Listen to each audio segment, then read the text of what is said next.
Good afternoon, and hello, everyone. Welcome to today's discussion, Reimagining Safety, Community-Driven Solutions to Gun Violence. I'm Richard Tate. I'm Executive Vice President of the California Wellness Foundation and the member of the Board of Directors of Northern California Grantmakers. And I just want to start by thanking you all for choosing to be with us today. It is an understatement to say that there is a lot vying for our attention these days. So we want to thank you for your participation. I have two jobs to get us started, just a little bit of housekeeping and then a little bit of context for the conversation that you're going to be part of today. First, the housekeeping. Today's session will be recorded just so that everyone is aware and will be made available to those who registered to participate. And I also want to acknowledge our co-sponsors today. First, Philanthropy California, which is an alliance of our state's 3 grant-making associations, and Hope and Heal Fund, which invests in public health, racial equity, and community-based approaches to preventing gun violence in California. And finally, Cal Wellness, my organization, is a proud sponsor of the event. And I want to thank everyone, including Stephanie Gomez on our public affairs team for helping to organize the day today, and Nestle at Northern California Grantmakers for all their great work. Our agenda today features some terrific speakers who we'll introduce in just a moment. And there will be a moderated panel discussion followed by Q&A. And we're scheduled to end at 3:30 p.m. How you can engage, this is the important part. Though you don't see or hear one another, you are part of an engaged community of colleagues who tuned in this afternoon. As audience members, we invite you to use the chat function and the Q&A feature to ask your questions throughout the session. Ideas that spark thinking on your part, issues that you want to hear addressed, and certainly when we get to the Q&A, questions that you'd like our panelists to respond to. Your comments and questions will be helpful throughout. And with that, I want to shift to the context for our day today. Here's the reality of the environment we find ourselves in as we gather to talk about community safety. People are on edge, people are angry, and more people are armed. Why are people on edge? We're in the midst of a pandemic, and the economic threats and the health threats of the pandemic have put people on edge. In fact, we've seen an increase in violence, a lot of it related to social distancing as public health messages get confused with politics. There's actually a resource folks are familiar with, The Trace, which is an online publication, actually has a document that lists shootings that have been connected to social distancing disputes. So we're in a moment where people are increasingly on edge and people are angry. We've all experienced the pain and the outrage related to the murder of George Floyd and so many other Black and brown people in our country. And people are upset appropriately. There have been protests across the country. Some of those have been violent. And we see people increasingly voicing their anger and increasingly concerned about their safety. And then finally, people are increasingly armed. We have seen an unprecedented uptick in the sale of firearms during the pandemic. We often see surges in gun purchases around mass shootings, events that capture headlines like the mass shootings in Gilroy and in San Bernardino. But what we're witnessing now is truly unprecedented and really concerning. And it's the confluence of these things, people being on edge, people being angry, the uptick in the rise in guns, which brings us to the conversation today. As I said, we've got some terrific panelists who have been in this work for a long time. So whether you're new to this conversation around the threat of gun violence and how we might reimagine community safety, or whether you've been in this work for many, many years, we trust that you have questions and perspective to share, and we look forward to you engaging. So with that, I am going to introduce my colleague, Alex Johnston, who is the program director at the California Wellness Foundation, who leads our community well-being portfolio of work, which includes our gun violence prevention efforts. And with that, I'll turn it over to you, Alex. Thank you, Richard, for that introduction, and good afternoon to everyone. My remarks are intended to be brief, but I simply want to thank you all for gathering here, for taking time out of your schedule to join this webinar. And while they will be introduced later, let me simply extend just tremendous appreciation to our panelists who are leaders in their respective spaces. They represent the voices of those who are often voiceless, and through their labor, through their organizing, through their advocacy, through their power building, they demonstrate an unyielding and unrelenting commitment to reimagining what safety means, and they are advancing thoughtful and critical solutions to gun violence across California. As was stated, I manage Cal Wellness's community being portfolio. I manage our work around gun violence prevention, among other areas. And Cal Wellness has been intimately engaged on the issue of gun violence since our inception over 25 years ago. Over the course of that period, we have invested tens of millions of dollars in a range of efforts, from policy to organizing to research to programs that directly impact communities, all focused on reducing the prevalence of gun violence, particularly everyday gun violence that occurs at a community level across neighborhoods within California. And let's be clear, this is an issue that disproportionately impacts communities of color, particularly Black and Latino communities. Cal Wellness has prioritized gun violence prevention because, as a foundation, we know that it poses a daily threat to the health and safety of communities. We all want to live in safe and healthy communities free from gun violence.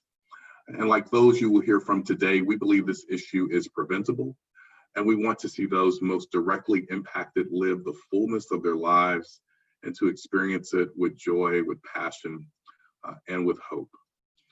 The issue of gun violence is profound, it's pervasive, it's deeply personal.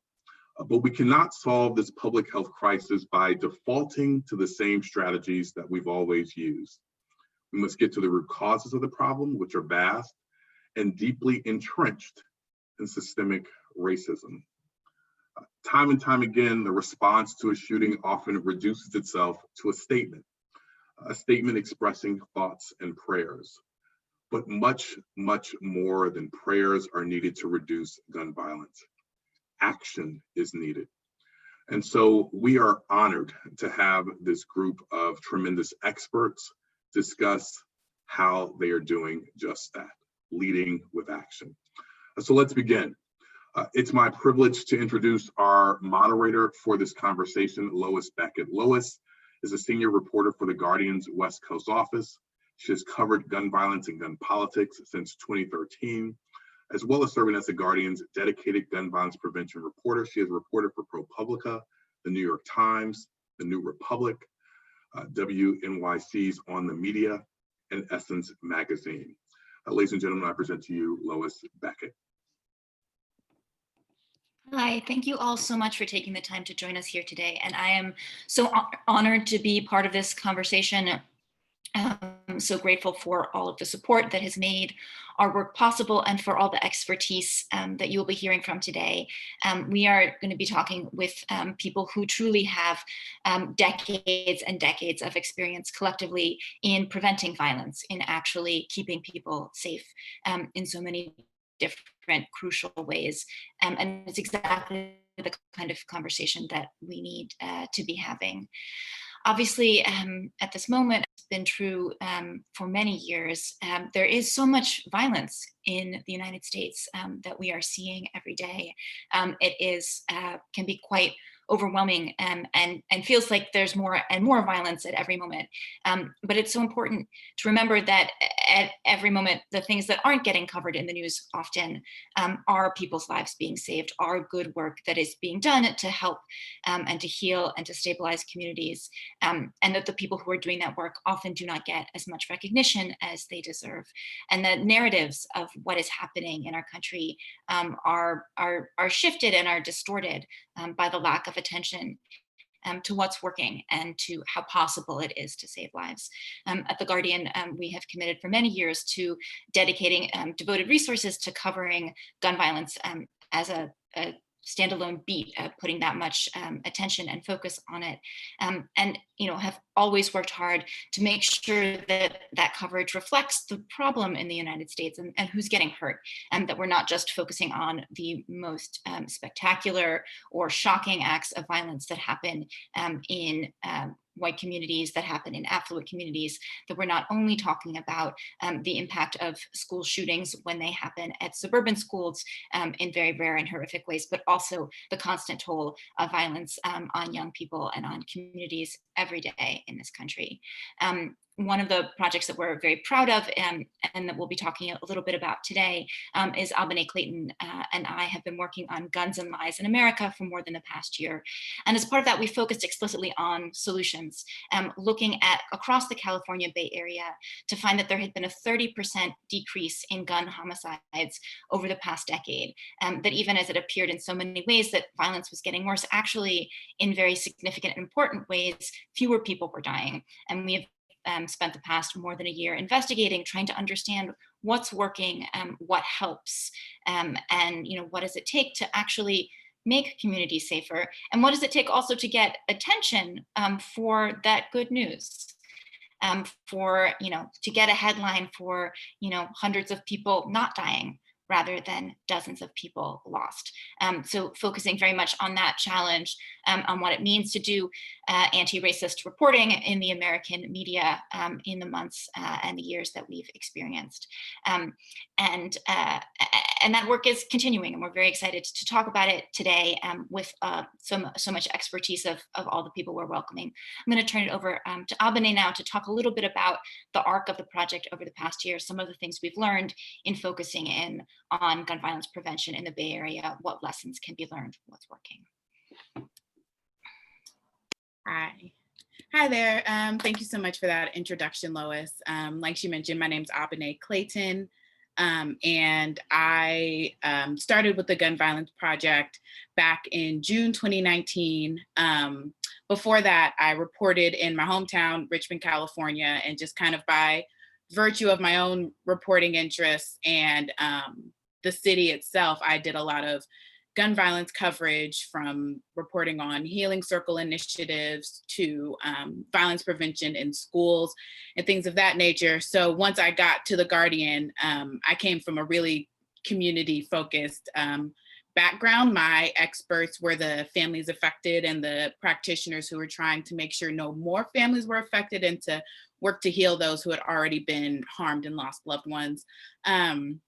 Once I got to The Guardian in June and started working on the project, one of the main things that I learned was that there is academia, on gun violence. There are multi-million-dollar efforts. There are surgeons who focus on this. Like, it's not just people in neighborhoods in Richmond and Oakland who are affected by this and who are paying attention to it. There's a whole robust community of criminologists and people in Ivy League institutions who write about these things. And that's been the newest thing for me. And one thing that I really was excited to do in the Gun Violence Project was to talk about what works. There's been a pretty growing body of research that shows community-led efforts by people who are involved are what saves lives, and those efforts are important, and at the same time honoring the families who have been affected for years and making sure we don't lose sight of the ways that gun violence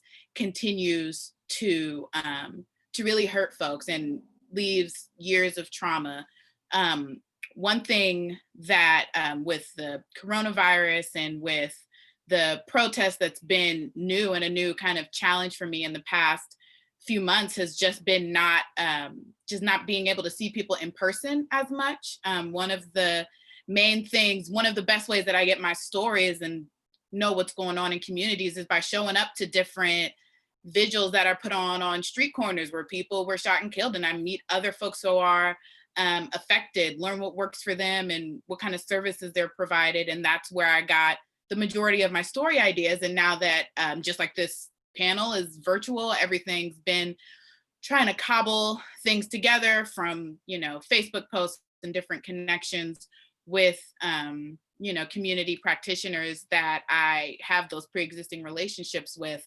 But just like social distancing has in ways contributed to violence, it contributed to the stress that leads to gun violence. It's also really, it's really affected my own ability to get out and see people and make the connections that have been so valuable to the reporting that Lois and I do. It's been a struggle, but I'm still so grateful to be able to continue to cover this and, give voice to those who are often forgotten about after immediate news stories are done, and when cases drag on, they're not heard from, and I get the chance to talk to them. So, with or without the in-person, it's still something that, I'm incredibly grateful to do, to share these stories, and that there is support around it is really valuable. So very happy to be here with the other wonderful panelists.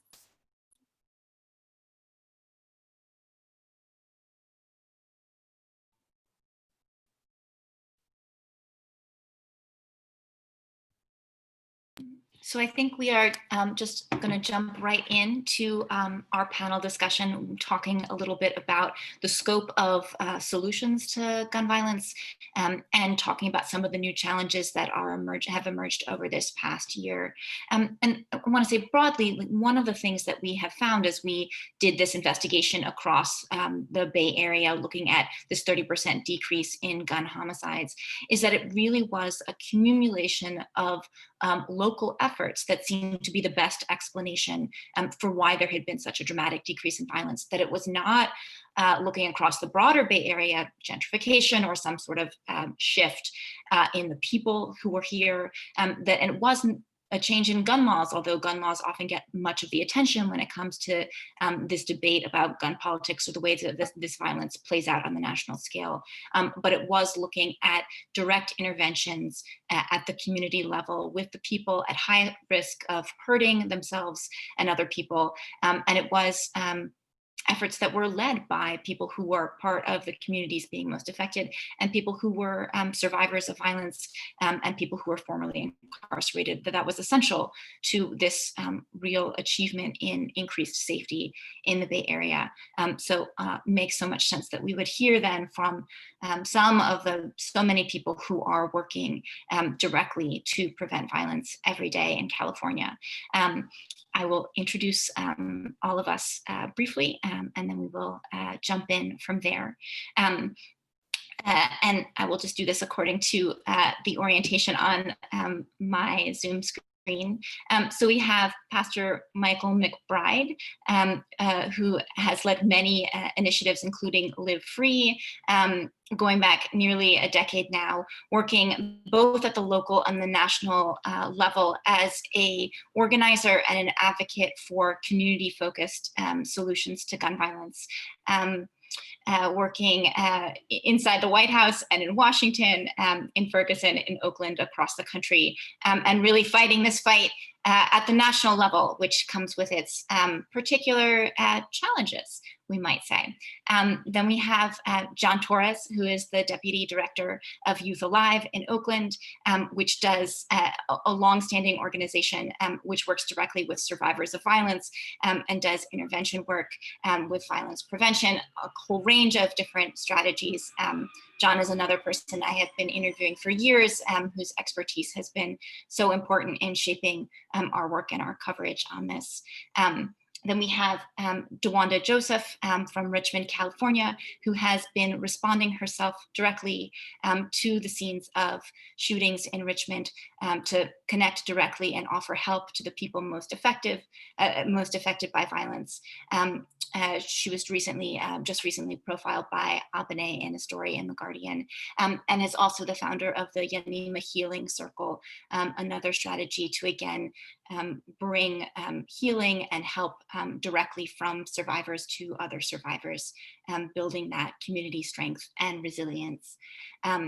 Tanish Hollins, who's the California State Director for Crime Survivors for Safety and Justice, another organizer who has been in this work for decades, focusing on how to amplify the voices of those most affected by violence and find the solutions that will actually make communities safer. Again, that focus on what does it take to achieve safety will be central to our discussion today.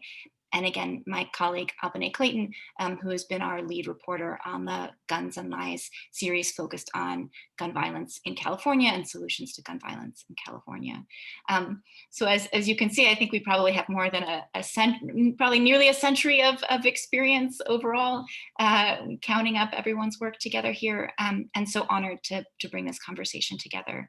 And I would hope that we could get started with something relatively quick, which is this lightning round I've discussed with our participants before, of just asking each person to say, what are the changes that they would like to see, that they think would have the most impact in saving lives and preventing violence?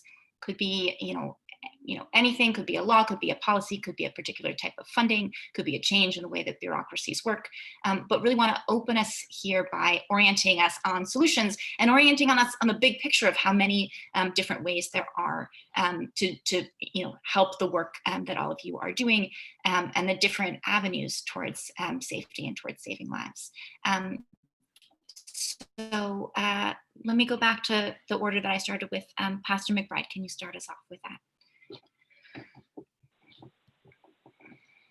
Well, it's great to be with everyone, and to Alex and dear friend Lois and Avene and everybody on the call. I feel like we just got a little church meeting happening and talk about some good stuff on this afternoon.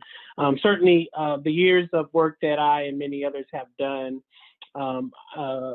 really color and inform what I am about to say. I think if there are three things that I would lift up just coming out the gate. Number one, taking seriously the role that anti-Blackness plays in the public safety system, that in many respects, the kinds of associations of criminality that are overrepresented and over-associated with dark-skinned bodies drive, I think, the disproportionate manners by which policing and or systems that depend on violence are employed to actually try to create peace in our community. So taking seriously that anti-Blackness must be rooted out in every single public safety system, from the police to the carceral system, even to some of our public health spaces. So Black communities, brown communities, melanated peoples, if you will, do have the ability to have nonviolent approaches to addressing the kinds of social pathologies that are really at work in our communities. The second concrete thing I would say, we must repurpose our tax base away from law and order sensibilities and move them to community-centered and people-driven community safety alternatives. That much of our conversations have to move beyond the strategies that we know work. We now have evidence. People used to tell us, oh, there's no evidence this works. Now we have evidence. So the question is now a question of budget and resources and scale. And I do believe our tax base has to be the source of funding and sustainability for community-centered and people-driven community safety alternatives. And the reimagination part then is about us moving or shifting our tax base away from law and order sensibilities that do depend, I believe, too heavily on anti-Black sentiments around who are criminals and how we respond to crime. And then the last thing I'll say, we must move from a punishment, punitive framework to a restorative justice and healing framework.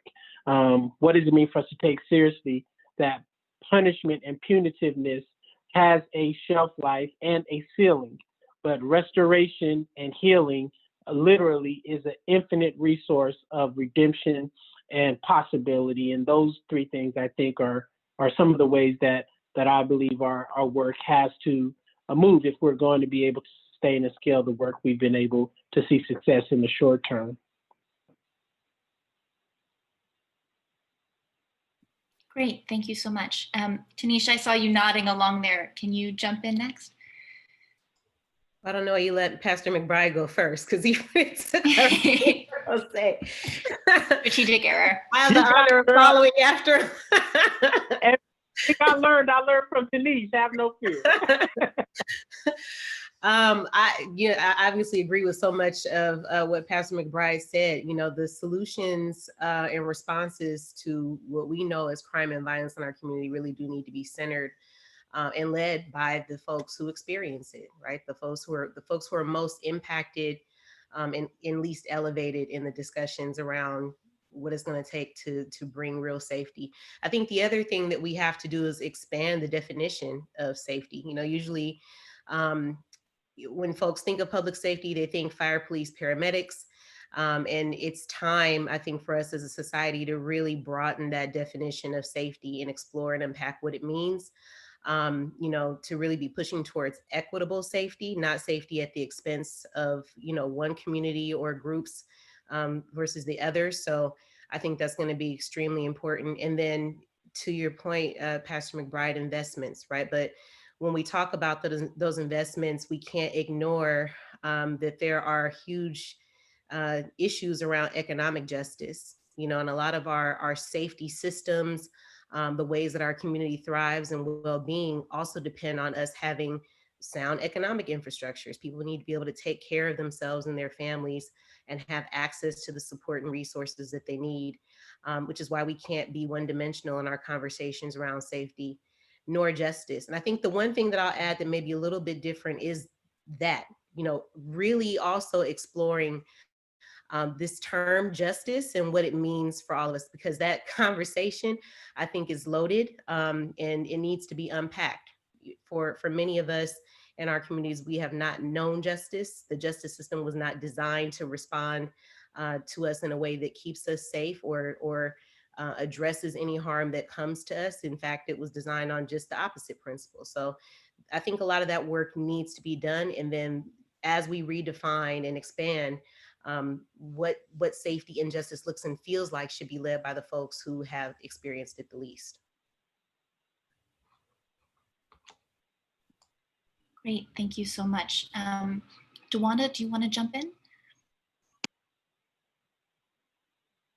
Okay, you put me behind two powerhouses today, and thank you for the invitation to be here. But I believe that also the community education around the justice system is important in the community in which I live. A lot of people aren't aware of their own rights and how to even communicate with law enforcement. So I see that as something really big. Also, early interventions with youth before teen years, that we're educating in our school systems, and also actively engaging young people's voices in these conversations. There are usually adults and seniors in my age group that are sitting at these tables, the young people that are actually living and experiencing high rates of death need to be involved in these conversations in our communities. Trauma-informed care and healing circles and things that bring wellness to our community need to be readily available upon impact when these things happen, that people don't have to go out and search for them or have funding available. I know Tanish worked on the victim of violent crime, extending the point of application that people can get it at a later date now, which really helps the community. But if the community does not know how to navigate the systems, they can even miss that deadline. So education, having people on the front line who are able to assist them, I believe would help to save more lives, because people will become more actively involved in their own lives and vested in their community. Great, thank you so much. And so many important points coming out and so many connections, including really, you know, focusing on what do we mean by community and what do we mean by people being represented, and realizing that this has to be a multi-generational effort, that this has to bring the people most affected, you know, by age, and the people growing up into this as part of those conversations, that is so essential. John, do you want to? Absolutely. I get to follow everybody, so I'm just going to ditto everybody's things. All great points, and actually there's a lot of things that I was initially thinking about, and these are the three that I came finally to the consensus for myself. It was already been said though, I think the general fund dollars being allocated, tax dollars, all of this really needs to be equitable for community efforts. And in thinking of that, for me, just as Pastor Mike said, there is evidence now that we can point to. And so I know this has been, I think, issues in the past that, there is no evidence base. How do we, actually have a sustainable kind of model? But in addition to that, it's the research. I think it's investment for longer cycles, 5-10 years, really give efforts an opportunity to grow. Sometimes efforts need to go through growing pains. They need to understand that research data collection, they need capacity building that's incorporated into these funds where they can seek financial stability, professional development. It's not, I think, just one thing to just impact, say, through a program, but how important is it for agencies to be around 10 years, 20 years, so that people can, again, look to them as those leaders for that education that Ms. Dewanda was talking about, can go back to it and actually get that type of information that isn't readily available. So just reimagining just how those general fund dollars can be used. It was also, I think, said a little bit, for me, the legislation, I think that would support healing. There's some laws, there's some things that CSSJ was already working on, but we need to look at laws that eliminate that re-traumatization that some of these systems preventing. For a long time, Cal VCB, there was a barrier where if somebody was on probation, that eliminated, and if they, for example, were the person who was killed was the victim of a homicide, their family couldn't access resources. Two different things for me. The family still grieves, the family still feels the pain, and oftentimes those resources that were made available for those funeral costs are very important for the family to survive. And so again, things like that don't re-traumatize, eliminating those barriers for survivors. And then the last thing, it speaks also, I think, to what Ms. Dewanda pointed out about the early age. For me, I'm thinking of how can violence interrupter type programs be in the schools, very specific to the schools on a day-to-day basis, teams of individuals from the community that can mediate conflicts within the schools. There's models like Cure Violence that are, community driven, but whatever the model, wherever the training, it just needs to be specific to the school and in coordination, absolutely, with other traditional violence interventor models that are in the streets. But again, very specific to being in the schools, in high schools, in middle schools, so that there's role models, for young folks.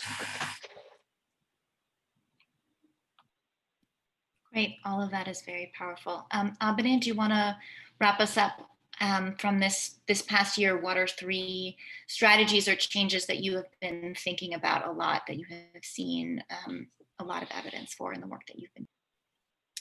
Thank you. Yeah, I mean, it's been said, but I really learned everything from the people sitting here. So thank y'all for everything.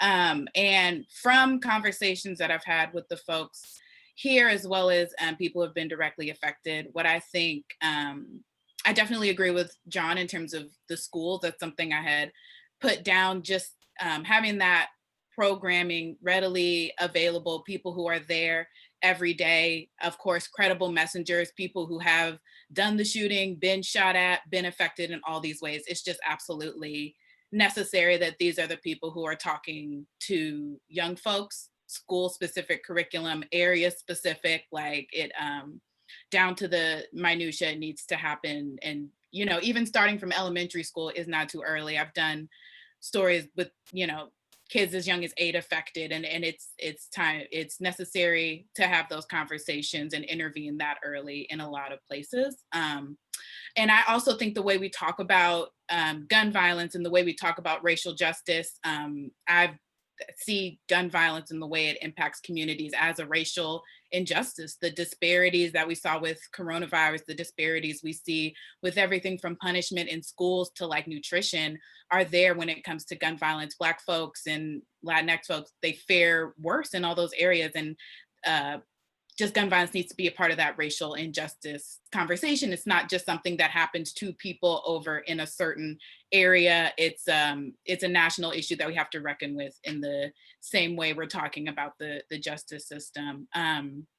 And then I think that making violence intervention a viable career path, especially for formerly incarcerated folks, a trade on par with welding. You know, it takes a certain set of skills, it takes a certain set of dedication, safety, all that, but it needs to be invested in and treated as a career. So people who, you know, get out of incarceration or get out of high school and want to help their communities, but may not see themselves in a traditional labor market, have this viable thing and can live and have a 401k and be paid adequately and not have to take on extra jobs in addition to trying to save lives, I think would be a really good investment as we talk about shifting funds away from traditional policing and into what really helps people. A violence interventionist with a real salary would do a lot.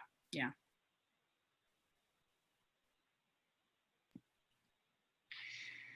So, you know, as you're all hearing, there are so many different avenues here, and a lot of echoes the same thing, that there is just tremendous talent and tremendous passion in communities affected by violence already, and people who are working every day and donating their time and working in and around their other jobs they're doing to pay the rent in order to do this work. And that already is so valuable and makes such a difference. But, you know, money is time, and time is what it takes to intervene with people. Time is what it takes when people are in trouble. They need time and they need someone to be with them. And that is not possible if you are trying, you know, there's only so much time you can give if you have a shift that you have to go and then cover. And, you know, they're also, you know, I think as Abine is talking about, like, these are all, of course, you know, very intensive and emotionally demanding jobs.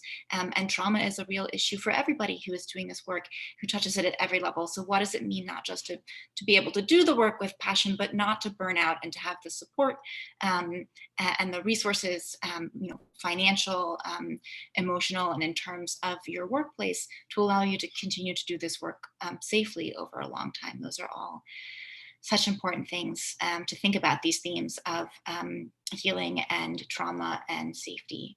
You know, I think as we hear all of these different solutions and talk about this moment that we're in about racial justice, about anti-Blackness, obviously it's important for us to grapple with the question of the police and what role the police have played in preventing gun violence, what role the police should or should not play in preventing gun violence.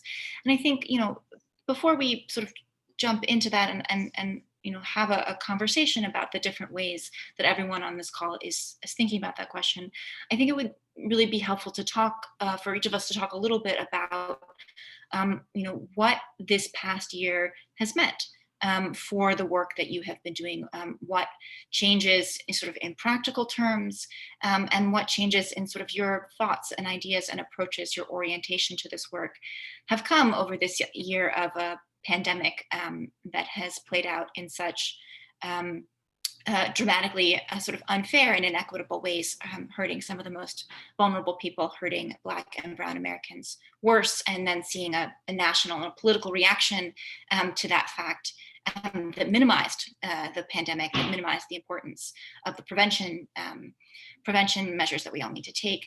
And then to see such a powerful national uprising against police violence towards Black Americans, to see so many Americans participate in that in every part of the country, to see significant police violence then in response to those protesters, and to see you know, at this moment of talking about alternatives to police and defunding the police, then to see in some cities shootings and homicides increase, and a real backlash again.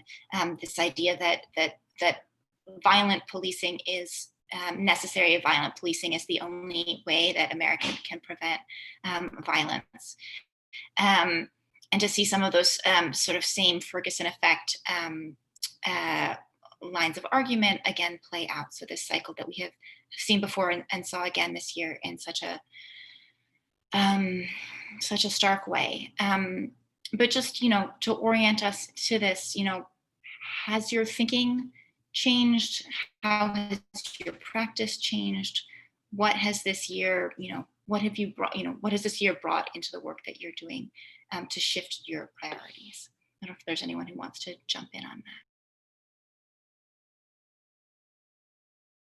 I can go ahead from my a reporting standpoint. Talking to the police and having police accounts dominate stories about gun violence is a major reason why I started to get into it. I was like, well, this few lines that's just from a police report does not tell the entire story of what happened to this usually young person in my community. And like I mentioned before, the experts are the folks who have been around it, people who have been affected, and the violence preventionists, making things happen. And those voices need to be in news stories as well. And that's kind of been a basic tenet of my reporting. And as the conversation about how journalists give weight to what police say over what the community said, even though I make it a really sincere practice to lead with community voices, there's a part of reporting to do my due diligence. I have to talk to police, I have to reach out, I have to ask them for their account. It's a necessary part to get press releases, access, et cetera.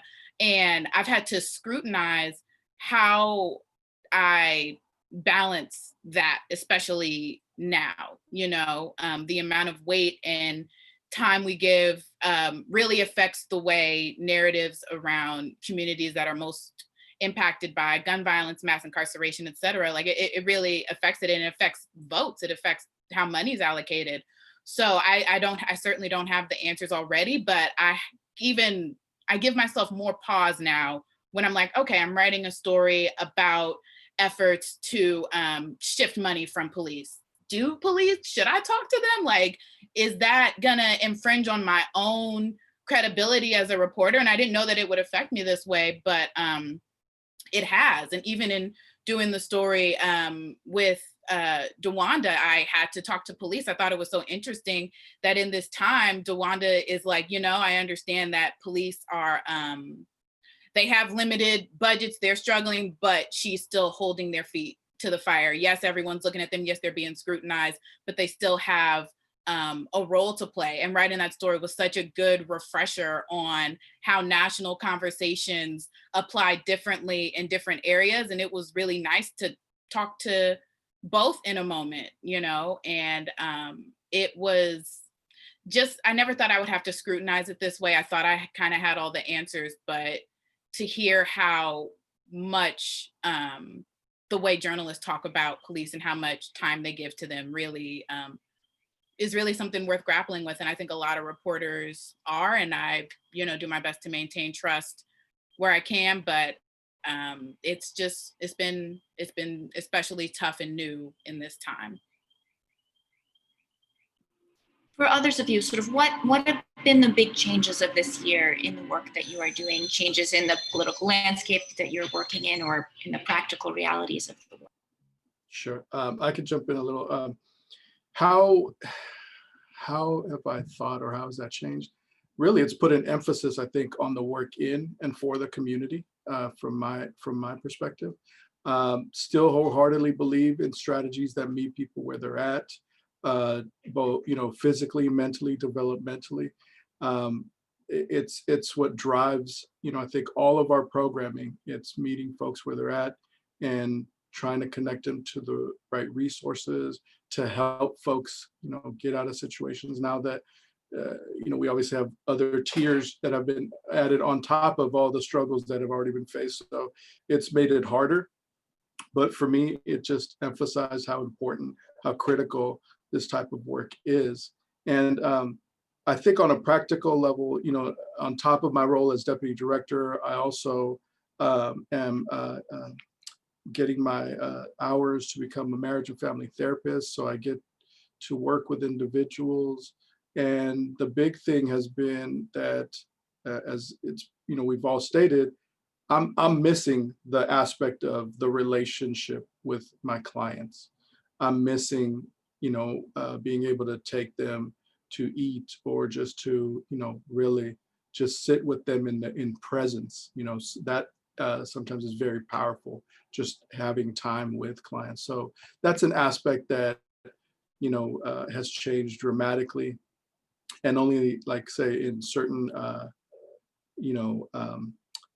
extremely emergency type situations, maybe interact with them, but other than that, it's all virtual.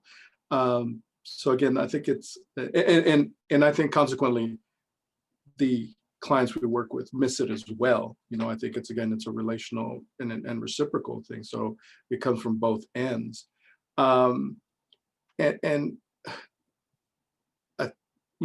was saying already, to be honest, I feel that me personally, there has been, it's taken a toll on me. Yes, there have been some heights to see so many people rallying and all the efforts of people just, jumping on and supporting, the change that everyone is advocating for, the, shedding light on the injustices. And yet, weeks later, not that even long later, another incident happening.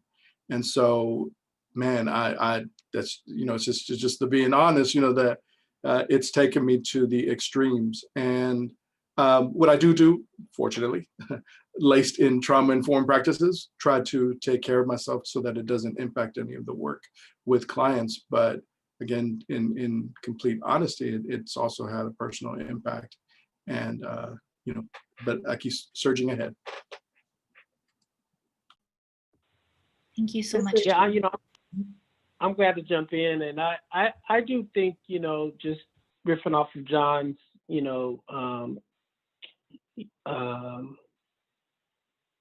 mention of trauma, I and I'm sure many others on this call are victims of both police violence and, neighbor-to-neighbor violence. And so we don't get the luxury of bifurcating the two. We have to deal with the reality that there is a real issue in our communities around just the presence of violence that is both arbitrary and that is, funded, unfortunately, by our taxpayer dollars. I think one of the powerful possibilities of this moment is that more people outside of our kind of microcosm Black, Brown communities are seeing the experience of state violence, but I still believe we've not broken through the conversation in a way that helps people to appreciate we don't have to sacrifice the conversation about public safety when we're talking about, quote unquote, defunding the police or reallocating or shrinking the footprint of the police department. And so I do think we have a ways to go to ensure that we don't pit the public safety conversation, quote unquote, community-driven alternatives against the conversation around shrinking, defunding, reallocating police departments, because I think that creates somewhat of a lose-lose proposition. I think we must continue to have an imagination that can see both those things happening, that the tax base of our cities can indeed create safety. And to Tanisha's point, that safety means more than just the absence of violence or the absence of neighbor-to-neighbor violence. That safety means the abundance of good services and the quality of life that makes life so vibrant. And all we have to do is look in the suburbs for an example. I mean, their tax base is being used to create the conditions for safe communities. Their tax base is being used to make sure there are parks and make sure there are after-school programs, make sure that there are opportunities and jobs and spaces for young people to reach their fullest potential. And so I do hope that as we have the conversation about this year moment, that we don't find ourselves having a muscle memory response back to the punitiveness that is too often the default of folks when they get protest fatigue. And believe me, as someone who has been involved in this work for over 20 years, I remember when no one wanted to talk about this at all, whether you're talking about neighbor-to-neighbor violence or police violence. And now it appears everyone's an expert and everyone has an opinion.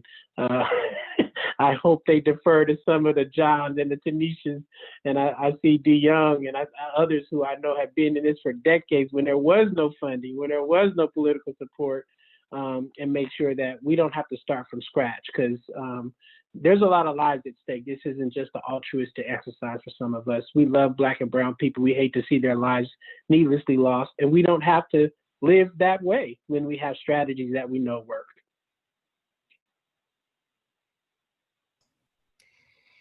Yeah, you know, I think for me personally and also professionally in our work, a lot of what has come up are conversations that have been going on for decades that are now very public debates, right? Very public discussions.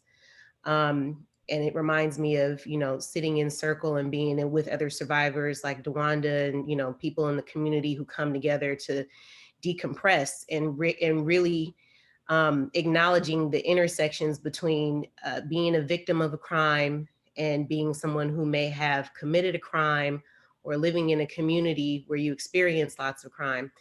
I think that the deaths of George Floyd and Breonna Taylor and Sean Monterosa and so many other names over the past 4 months or so have launched us into a very public dialogue about who is deserving of compassion, who can be identified as a victim of a crime, and who can be identified as a perpetrator of a crime. And these are conversations that we've been having in Black and brown communities for centuries now, right? But they're very public conversations and very public debates that we're having, not just nationally, globally, right? Because the way that we share information and the way we understand what's happening, we're able to learn visually and through stories in a way that I don't think we've ever been able to before. And quite frankly, they just didn't trust our word for it. But now you can't dispute it because we're literally watching it. For our work, this year we, as CSSJ, ran legislation. I think John mentioned this because Youth Alive was a partner on it, AB 767, and the goal of that legislation was to recognize victims of police brutality and excessive force and their families, their surviving family members, as victims of crime, and to actually grant them victims' compensation as the payer of last resort. Unfortunately, that bill didn't pass this year, but again, we had an opportunity to continue a very public discussion about how we untangle victimization from law enforcement definition. Why would the police or prosecutors or DA or those in systems, unfortunately systems that do harm, like do cause harm, where folks within those systems can actually perpetrate harm in our communities, get to determine who is a victim and whether or not they can receive support. And then how sanctions are passed on to us into our communities when family members or loved ones or community members have contact with the criminal justice system. So if they have a prior conviction and someone unfortunately loses their life, or in the case of my family member, my brother passed away, one of my brothers passed away in what they call a crime in progress. And so the determination about whether or not he was a victim falls in the hands of law enforcement, which means that sanction is passed on to my family. And we're not able to access the resources. And there are thousands of families who have experienced this, predominantly from Black and brown communities. And so we are now in a position where we can have very public discussions about what that means and the kind of impacts that it has on us, and what happens beyond just the moment when a law enforcement contact results in a harm, or when or someone's lost a life, right? Or when someone goes into the system and then experiences victimization. What is the impact? And the impact is trauma, right? It's continued trauma that we're exposed to and that we're experiencing collectively, individually, within our families and our communities. And if we don't start shifting to acknowledge and address that trauma, then we can't really do anything about safety. And so this is really putting us in a position where we're looking at addressing trauma as a public safety strategy, as a public health issue, but also in expanding the definition of public safety, right? That these things would be in it. Reentry services would be in that conversation, mental health, substance abuse, housing. So I think that, it's certainly been hard. It's been wearing, on the soul to have to experience and relive so much of this trauma, especially seeing Black and Brown lives continue to be claimed, seeing people who are, under public scrutiny about the incidents that their family members may have been involved in at the time where they lost their lives of police violence, but through their grief are fighting for justice. That these are all realities, but these are all of our realities, right? If you're a Black or Brown person and you've been a victim of a crime, that's your reality. That 9 times out of 10, you're going to be fighting for justice and fighting to be seen as a victim or seen as someone who was harmed. So we have work to do. We have a lot of work to do. And I think that there's a lot of opportunity for us to continue this discussion and also really think about, as we continue to link this to investments and resources, whether you're using defund or like, John says, shrink the footprint, reduce the investments, reallocation. What are we doing to actually deal with the root cause and deal with the impact of these incidents on us to really, reclaim our humanity? Because that's what this conversation has really been about from the beginning, that we need to be and respected as human beings, that our lives need to be valued, and that we need to have the support that we need to be able to heal. I agree with everything that's been said before me. Personally, seeing the video of George Foreman took me for a loop, and a lot of the mothers in our support group and the fathers who heard him cry out for his mother. What came up for me during these processes and during the COVID, because it's caused a lot of separation and isolation for families who have been directly impacted by gun violence, by the love of lost ones, to be able to recalibrate ourselves, to be able to address those needs still in this time of crisis. So to jump quickly online and set up groups and meetings so we can stay in contact with family members was one of the most urgent things we had to do. And then also being able to be actively, because I saw the COVID became kind of paralyzing for our community. People didn't know which way to go. If we stayed shelter in place after those restrictions were and perimeters were put around our communities, and how to go outside and be safe in the community, along with dealing with the violence in our communities. And then the political arena, not to say that are taking place right now that we're hearing every day on the news, is actually re-traumatizing for myself and others that I've spoken to in our support group. We've been working because communication with law enforcement has broken down in our community also. There were times when we were alerted to scenes of crimes when they happened to be able to help engage families at the onset of the crime, but now we get no notifications, nobody's contacting these family members, people are being left out. That was the call we had with the group that Albanese set in on, to hold them accountable and responsible, to make sure that families aren't re-traumatized during the process of the investigations where they're made to feel like criminals when these things take place in their families. We've had over 20 homicides in the last 10 months in the city of Richmond, and law enforcement just recently allowed the chaplains to be called out to the scenes of every homicide, anything that involves a victim, to be able to intervene and be the intercessor between law enforcement, the detectives, and the families. I'm just tired of hearing about it's not enough services, there's not enough police, it's not enough this, that, or the other, when there are people in our community who have the capacity to go out and do the work. So we're just pushing the line right now to make sure that the needs of the families get met. And that's where I stand. And that's the work that I do. This is where my heart is at, to make sure that we get the services we need.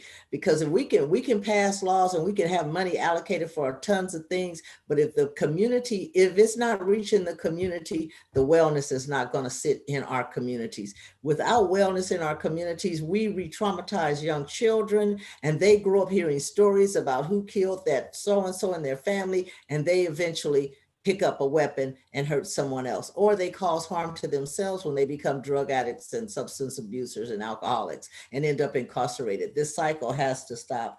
COVID has just said to me that, yes, be careful, but don't stop. We can't just sit still. I've lived through a number of civil upheavals in the country. And if we don't continue the pace at which we're at, and we sit back on our morals when we have a couple of rallies here and there, and we're all over the news. If we stop again, we'll end up repeating, because history will continue to repeat itself, and we won't make the movements we need. And I feel that is, at this point in time, we have enough people who are speaking out and voices aren't being silenced, that we need to keep this fight going. We need to keep the fire burning. We have a lot going on right now, even if the election coming up with what's going on with the presidential election. People aren't educated in voting, and they don't know which way to vote. A lot of people will not make it to the polls, and that can cost us a lot if we don't make some changes from the president down to our local bodies in government.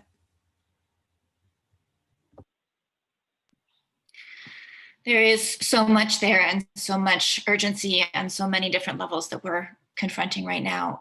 Dewanda, could you maybe take us sort of to the next question that we had talked about, which is, trying to say, what role does police and policing currently play in the crisis of gun violence in American communities? Sort of what's the real talk about, ways in which police are part of this dynamic, part of the solutions, and what do you want to see? So what's the reality now, and what's the reality that you're fighting for? That's a kind of question. I don't even know where to start. I don't think the police have a lot of power in decreasing the gun violence. I think the power lays within the people in the cities and the communities that are highly affected by it.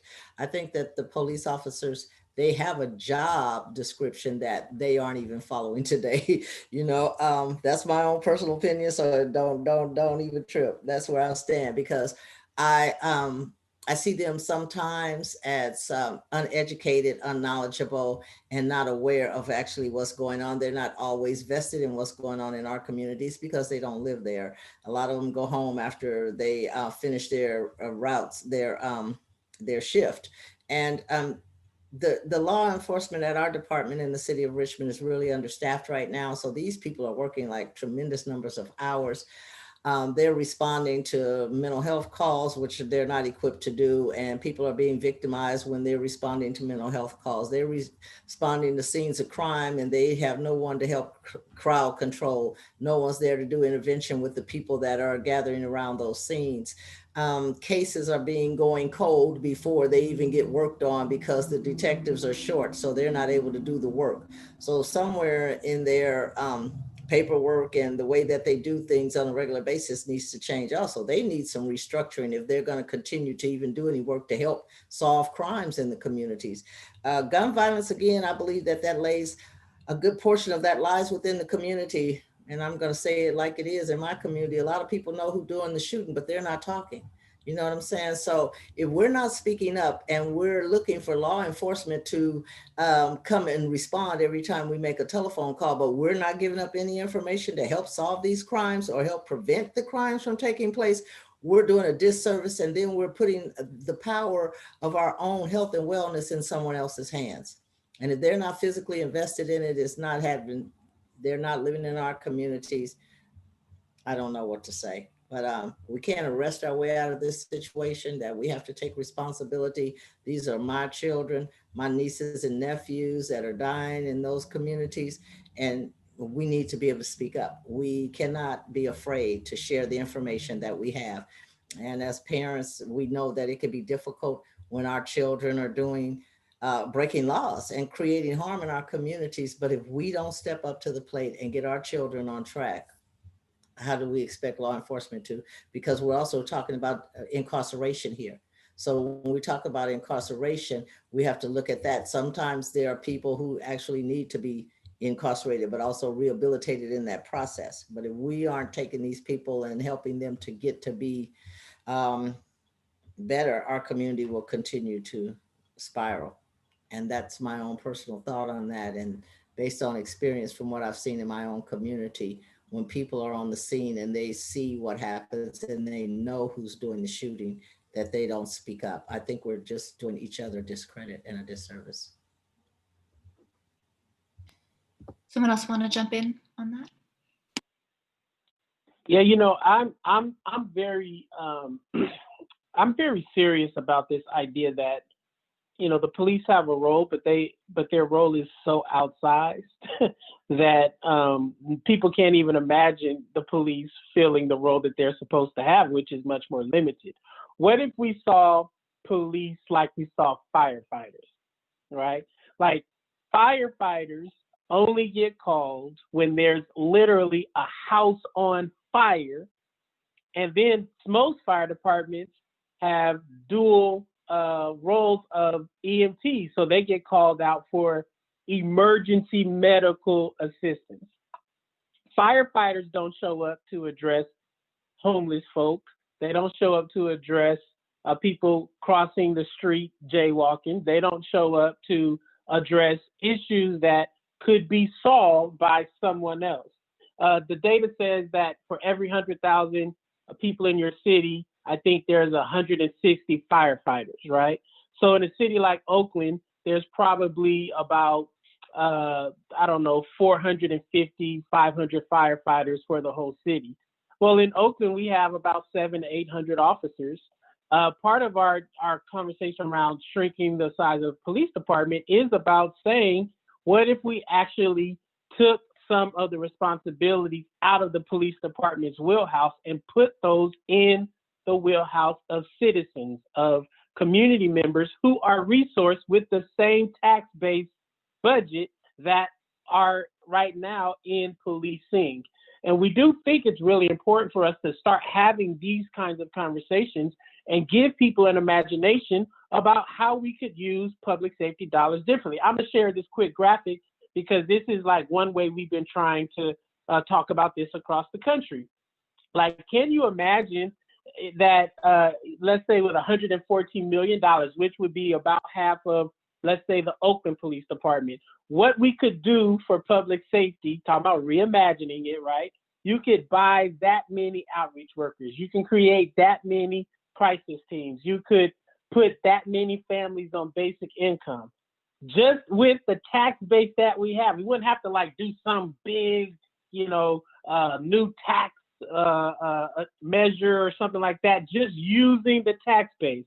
And so part of what I tell police departments and police chiefs and law enforcement leaders, you all need to become champions of this work, but you can't want it both ways. And that's what I find duplicitous about police engagement in these conversations.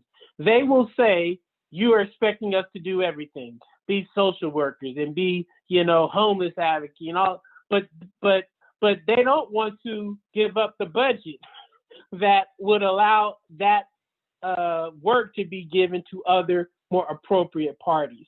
And so I do believe that we have to continue to demand that police chiefs, police departments have a very serious advocacy, public advocacy for moving some of this work into non-law enforcement efforts. And when we talk about the role of police departments in this kind of intervention work, there are moments where you may need some law enforcement intervention, but those should be like firefighters. They should only be when the house is literally on fire. Even when your kitchen goes on fire, you have a fire extinguisher. You don't have to call the fire department for a small fire, right? You can use a different tool. And so I do believe that, our strategies around hospital-based interventions, they don't require police officers necessarily because that's like a stove fire, right? Our call-ins, that's a preventive effort. The custom notifications, preventive efforts. And we know that if we fund and resource these preventive efforts, to Sister Dewanda's point, we can actually get ahead of the violence before it even happens and save so many more lives and push back against this narrative that police are under attack. No, police aren't under attack. How can they be under attack when they're the ones with the guns and the bulletproof vests and the armored vehicles and the 40, 50% of the municipal budget? They're not under attack. They're being asked by citizens to reimagine public safety where they are not at the center. That is the role of police departments, to not be at the center of public safety conversations. Pull up a chair and be a part of the conversation with community members, and let's dream of a new process of public safety that actually causes healing and hope and not harm. Yeah, I echo a lot of that. Pastor Mike showed $114 million, and our budgets, our criminal justice spending in California alone is somewhere around $50 billion a year. That's soup to nuts. So imagine what 1% of that could do for any of our issues, right? Not just around how we're defining public safety, but look at public health. I mean, we got hit with a pandemic and didn't even have enough ICU beds and ventilators. All of our public systems are vulnerable, from education on down, housing, you name it. So I think that's important to note. The other thing is, part of the issue with this conversation around what policing could do or what role they play in this is that so much of public safety is defined as law and order, that folks have a hard time with coming out of that conversation. And I think that's something institutional that a lot of folks, even those who understand that law enforcement is, or the police as an institution, are ill-equipped and ill-prepared to deal with the majority of what they respond to, there's still this need to hold on to power and control as part of public safety. And I think that's something that has to be unpacked. And then, of course, folks have to revision, like, so where do you want to be in this conversation around safety? Because there's another term that doesn't get used very often when we talk about police, and that's peace officer. So at what point does your participation in helping to expand peace, or create a peaceful environment in our community go beyond having the ability to arrest and convict and cite folks for doing things that violate the penal code? So that's a big discussion that needs to happen. And I think right now, we as community members, as taxpayers, as folks who are responding, have to continue to challenge them to do that. Like, get past this notion that safety can only be achieved through a carceral system. Because if you're being honest, it's failed. It has failed.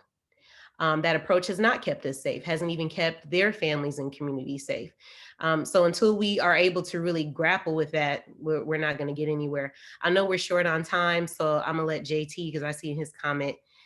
Go ahead. I'm going to pause here. Thank you. It'll be brief. So one thing, totally again agree with everything that has been said, supported 150%.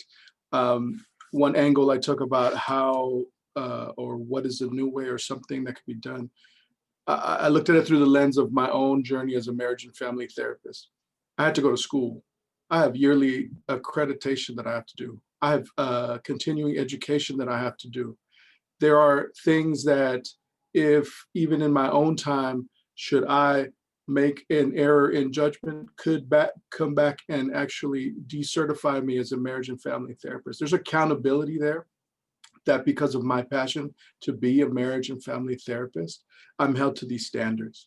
And, I wonder, I don't know what the full, kind of pathway to become a police officer is, but are there ways to implement that kind of level of accountability where then it will make me, and it's not to say they're not serious about their job or they're not passionate, but it'll really hold my feet to the fire about how I need to be in tune with the latest practices that someone else, that the behavioral, the Board of Behavioral Services is, looking over my certification to, which is directly connected to my livelihood. That level, for me, is something I've wondered for a long time. How did that incorporate into kind of policing? And just to give a final thought on this, on that first part of the question, what role have I seen, police play in gun violence? It's been so interesting, the kind of evolution and combination of when I was, a civilian. I don't know if the opposite of a reporter is a civilian, but when I was a civilian and just living in Richmond, growing up as a young girl and hearing gunshots starting at a certain age, to see the RIPs and being like, well, I guess this is what my life is after the age of 13. The only role I saw and heard the police play, I would hear some sirens, maybe come back, there was some leftover tape. That was it. And maybe in school, there would be one of those, like, if you shoot, you end up in prison, your life is going to be ruined type messages. And That was pretty much it. No, really, nothing about prevention is what I'm trying to say here. And then as a reporter, I kind of had that, confirmed, even in the relationships that I do have to maintain with certain law enforcement agencies to get necessary information. I'll ask about like, hey, are you familiar with this effort? Are you familiar with this healing thing? Do y'all work in prevention? And I've gotten straight up no's, like, that's not what we do. And it's always really baffled me.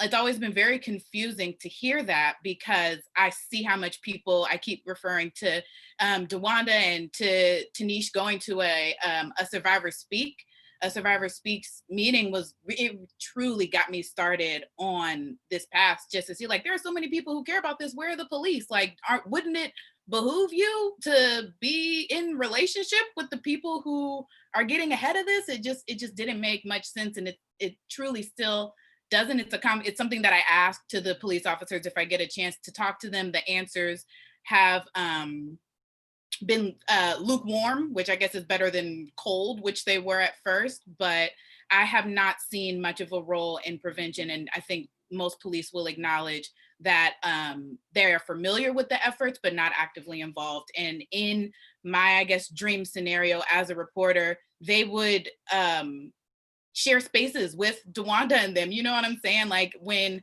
there's a meeting or something going on, I was so impressed to see top detectives at the Zoom meeting we mentioned. And I was like, this is so helpful. Like, you know what I'm saying? Like, you don't see, the only time you see someone who is a victim or their loved one is killed is when they're breaking down, crying, and don't want anyone around them. What is that going to do for you? And I just think that getting to see the community beyond that and see the efforts that people are making, instead of just assuming that, like, I hear a lot of like, well, they don't want to try. They don't want to give us the information. They don't want to do this. They don't want to do that. It's just like, well, I think a lot of that anger is really misplaced. And there's some introspection that could be very valuable in departments to understand that there are people who are on the same side who do not want to see anybody hurting, do not want to see gun violence continue to be a racial injustice. And that acknowledgement and active participation in violence prevention efforts, I think is something that, I would love to see it, in this lifetime, on this side of glory, to shout out to Pastor Mike, but I don't know what that's gonna take besides more conversations like this where police are like, y'all gotta be there. You have to show up in these prevention circles, or else it's just gonna be more whack-a-mole and more frustration. And that's what I'm seeing. That's all. Tanish, did you want to jump in with a final thought? Yeah, there was a question that I know we didn't get around to, and that was thoughts around gun violence and why it happens. And it's kind of tied, my response to that was kind of tied into this conversation that we're having around policing. And that's this assumption that folks who are actively engaged in gun violence in our communities don't want safety or justice. And the truth is, if you talk to people who have been shot or done shooting, that the majority of those incidents have to do with people wanting to be safe or coming for justice. And I think it's a direct reflection of the fact that we have systems that don't speak to that for our communities at all. And so where I think the acknowledgement around that has to happen in order for us to start, pushing a pathway forward. It's not always that folks don't want to participate in a process and get justice, or participate in a process that would remove someone from the community who's been harmful or maybe in danger or maybe a danger to themselves. But if you don't have systems in place that actually respond to you and can give you the safety or justice that you need, in fact, they put you in further danger and probably, make you at higher risk, then you're less inclined to participate in them. And so it is true, we have a lot of trauma and work to do in our communities to deal with a lot of the culture that we've adopted, in the ways that we respond to things that happen around us, and the way that we treat ourselves and each other. Our community health is important to address or to acknowledge in that. But when we talk about why violence happens and why you see gun violence or why people are carrying, is directly connected to safety and justice. And so we cannot ignore that when we're talking about it. And we can't ignore the fact that all of that plays into why it may be hard to have law enforcement participate in these conversations around how we prevent or how we interrupt. And then I also want to acknowledge that there are plenty of folks in the police departments and in law enforcement, chiefs and probation chiefs and probation officers, and, you know, on both sides, prosecutors, that are actively involved in these conversations about how to reduce violence and how to respond in a more community-centered approach. But we are by no means anywhere near close to fixing a system. It has to be revisioned. You know, we can't even say reimagined. Like, we have to come with something new. And we have to, you know, we have to start partnering and bringing folks into discussion who are open to the idea of us having a complete shift from what we've had before. Pastor Mike mentioned this before. We have an opportunity right now. And so folks have to be participatory in those discussions and actually moving the resources to help us create something that's going to be more responsive to give people safety, give people justice. And then we're going to see less. Thank you so much. I think that's a really powerful note to end on. This has been such an honor to hear all of these voices, and I hope all of you listening have appreciated it. I know that, you know, just to listen to everything that's being said today, the depth of experience, the seriousness, the nuance, like, these are the conversations that we need to be having. These are the voices, specifically these voices here on this call, and more people who are part of this work every day that need to be lifted up, that deserve more attention, that desperately need more attention, because this is, you know, speaking from experience and speaking from care and empathy, and hours and years of being with people in their experiences of violence and in their experiences of healing. Like, this is what we need to move forward. This is where the only place the answers can be found. So I will turn it back to Stephanie. Thank you so much for making this conversation possible. Hi, folks. I just want to express a sincere thank you on behalf of Cal Wellness and CG and Hope and Heal, to our amazing moderator and our powerful panelists, and to all of those of you who stuck with us till the end. And just a quick reminder that you'll receive this recording in a couple of days. But thank you so much for joining us and being here, and enjoy the rest of your day.